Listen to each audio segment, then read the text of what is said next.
สบายดีทุกคนเนาะมื้อนี้จะพามาส้มวิถีชีวิตอยู่บนดอยนะอยู่เขตเมืองหุ่นแขวงอุดมไสก็ยังบ่เคยมาจากเทื่อนะเขตนี้นะดีนะถึงว่าอยู่จุดนี้น่าจะเป็นให้เข้านะชาวบ้านเนาะเพิ่นก็ได้เฮ็ดให้แบบนี้เนาะเพราะว่าแถวนี้มันเป็นเขตภูดอยเนาะสิเฮ็ดหน้าเฮ็ดหยังก็บ่มีบ่อนเฮ็ดหน้าเนาะเพิ่นก็พากันเฮ็ดไห้เพราะว่าตอนนี้เนาะเข้าไห้กำลังเขี้ยวงามเลยเพิ่นก็พากันเสี้ยหญ้าเนาะแถวจุดนี้มันเสี้ยหญ้าแล้ว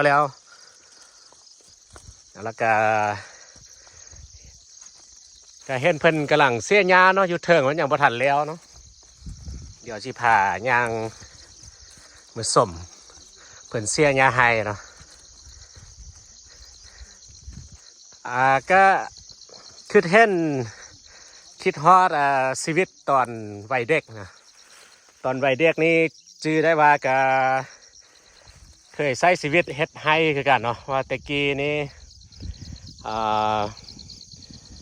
ข้าวบ่พอกินหน้าบ่หลายบ่กว้างเนาะก็เลยว่าต้องได้เฮ็ดไร่ทุกมื้อพักเนาะพักโรงเรียนก็จะไปเสียหญ้าให้นำพ่อนำแม่จื้อได้เท่านึงเนาะให้กลับบ้านเนาะเพราะอากาศร้อน บ่ไหวฮะผ่านมาแล้วนะชีวิตสาวให้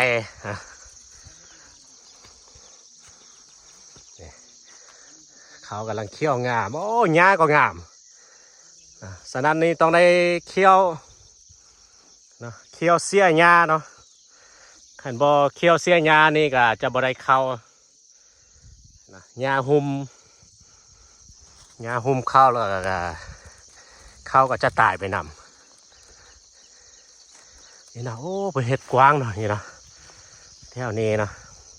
แต่ละพื้นที่เพิ่นก็มีป่าสงวนนะแล้วก็มีเขตที่ว่าอนุญาตให้เฮ็ดไร่ได้เนาะก็ต้องจำเป็นแล้วเนาะอยู่ภูอยู่ดอยพี่เนาะมัน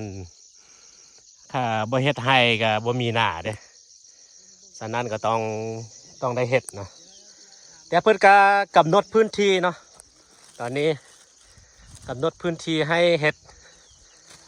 นะอาจจะบ่เฮ็ดคือเมื่อก่อนเนาะเมื่อก่อนนี้จะทางป่าเฮ็ดให้ย้ายไปเรื่อยๆเนาะ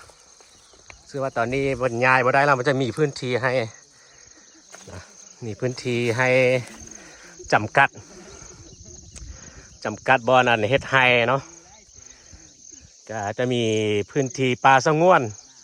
เนาะอยู่พุ่นเนาะอยู่ต่อหน้าพุ่นก็ยังมีป่าไม้เนาะน่าจะเป็นป่าสงวนนะเอามาเนี่ยอันนี้เนาะหญ้าขึ้นบักละลายเนาะแค่นี้เนาะก็กำลังพากันเสียนะโอ้เห็นหลายคนเนาะมาช่วยกันเสียป้านี่เนาะหญ้าเห็นบ่เนี่ยหญ้าขึ้นป้าทุหญ้าขึ้นไล่ได้ไล่บาเนาะพี่ตอนได้เคี้ยวเสียเนาะหญ้างามกว่าตอนนี้หญ้างามกว่าเขาเนาะโอ้โถโอ้จุดนี้บ่งามนะเขาเนาะหญ้าไล่พดนี่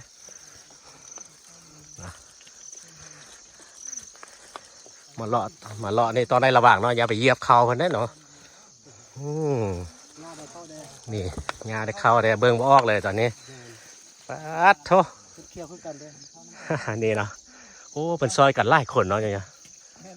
10 คนเพิ่นว่านี่เนาะครอบครัวหนึ่งบอกเลยว่าเพิ่นช่วยกันเนาะโอ้พี่น้องบ่โอ้พี่น้องกันเพิ่นช่วยกันโอ้คิดฮอดตะกี้นะวัยเด็กผ่านมากันเนาะช่วยกันแล้วไวเนาะมวนเด้เป็นเดือนว่ะปะโทเป็นเดือนมันเพิ่นว่า เสียหญ้าเคยแล้วเนาะบนแมนง่ายเนาะสิเนาะเพื่อจะเสียขึ้นไปเนาะเป็นขึ้นไปสุดพุ่นละอ่ะมาเริ่มใหม่โอ้3-4 กิโลคันเข้างามนี่ได้ประมาณนะจักเป่า40-50 เป่ากินคุ้มบ่ปีหนึ่งคุ้มอ่ะ ได้ประหยัดได้แล้วประมาณนึงนะคุ้มอยู่นะเดี๋ยวนะเดี๋ยวนะมื้อนี้ก็มากับทีมงานเลยนะทีมงานประดับดินนี่นะบ่าวลังครับมื้อนี้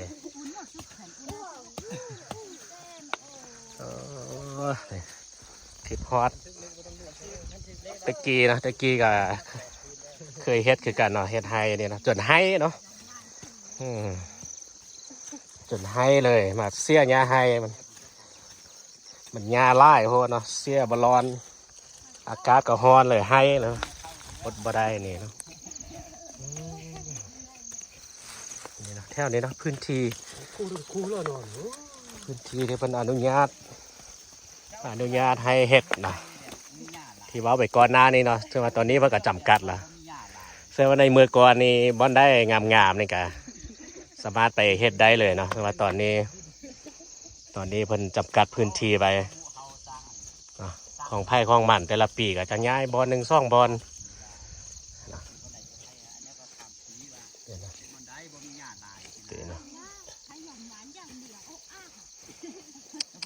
ภาษาขมูทางนี้มีบางคำที่พวกคือทางตีนะทางหัวข้างล่างนะ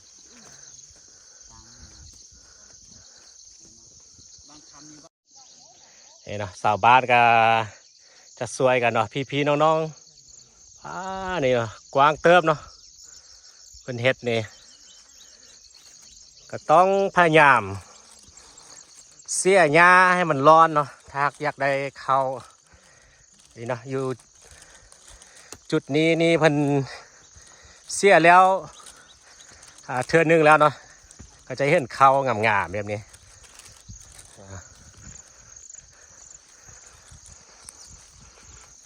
เห็นมานี่มันเที่ยงไห้เขาจะพากันมาพักกินข้าวอยู่เที่ยงไห้นี่โอ้เที่ยงไห้งามๆเลยอยู่นี่เนาะอยู่จอมนี่ดีเที่ยงไห้งามเลยโถขึ้นมานี่เนาะงามแล้วเนาะมันจะมีหมู่บ้านนะอยู่ตัวนาเนาะ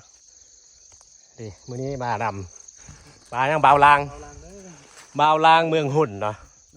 มื้อนี้เพิ่นเป็นไก่พิเศษผ่ามาอันนี้ขาดบ่ได้นะเนี่ยจื้อได้บ่นี่เนาะบ่เห็นกันดนเตอร์คนที่มักพาไปชุกไปยากประดับดินนะหลายคนจะเห็นเนาะเดี๋ยวเพิ่นก็มาเฮ็ดทางเพศทางยุทธนี่นะท่านพาไปบ่ได้มันต้องชุกต้องยากท่านบ่ชุกบ่ยากเลยมันบ่พาไปเนี่ยเขาซื้อข้าวมาเนาะจะมากินข้าวอยู่กลางไฮกินอยู่กลางไฮเนี่ยเพิ่นหิ้วข้าวแล้วบัดนี้เอาข้าวให้เพิ่นก่อนหิ้วข้าวจนเบาบ่ออกแล้วขอตัวไปกินข้าวกันเด้อพากันตื่นแต่5 โมงเพื่อจะมาชมบรรยากาศแบบนี้5 โมงเนาะซึ่งว่าตอนนี้ประมาณ9 โมงแล้วตอนนี้ ยังไม่ได้กินข้าวเช้า9 โมง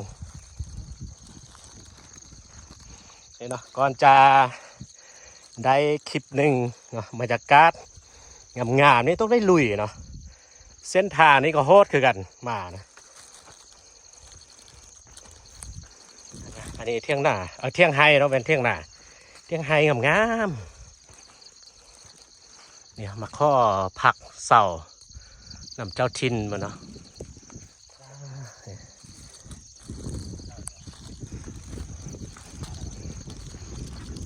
โอ้อยู่นี่มีไล่เจ้าแล้วนะอันนี้มันขัดนะอันนี้มันจะคั้นแบบนี้นะคันแดดนะคันแดดนี่จะเป็นอีกเจ้าหนึ่งละเดี๋ยวนี้บรรยากาศ สุดยอดเลยนี่พูดนะอยู่ต่อหน้าพูดเนาะอีกฝั่งเบื้องต่อหน้าพุ่นก็จะเป็นให้คือกันก็มีซาลีให้เขาเพื่อนปลูกนำกัน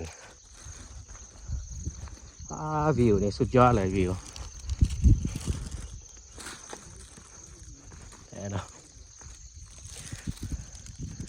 ให้เนาะห้วนคืนอดีตในเมื่อก่อนอยู่ต่อหน้าเพื่อนก็จะเป็นหมู่บ้านเนาะแถวนี้ก็จะน่าจะเป็นไฮสาวบ้านอยู่เขตนี้บรรยากาศสุดยอดนะถ้าหากอยากมาสัมผัสบรรยากาศแบบนี้ก็มาได้นะเขตนี้อยู่ที่เมืองหุ่นนะเขตแดนแถวเมืองหุ่นเมืองนาแลแถวนี้นะนี่